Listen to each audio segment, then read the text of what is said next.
After the chairman has arrived, we cut short the Ikebri age grade. Now we are back.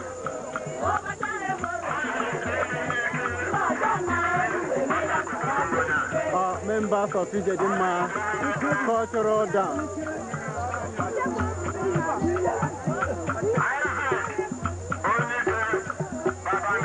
Members of Ijedima cultural dance of Ubere.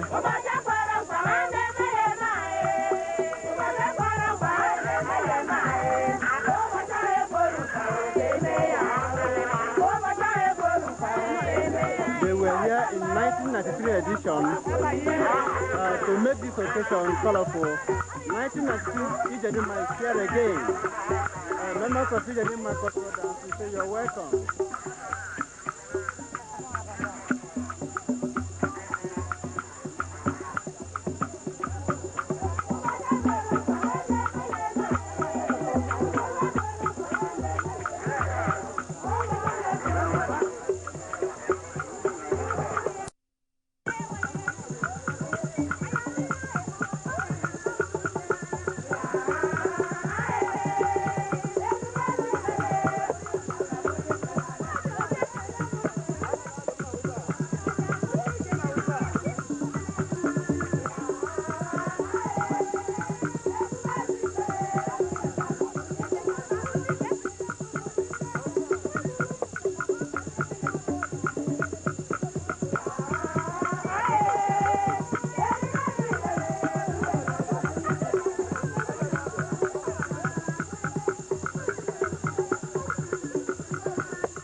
Quapo noiolo.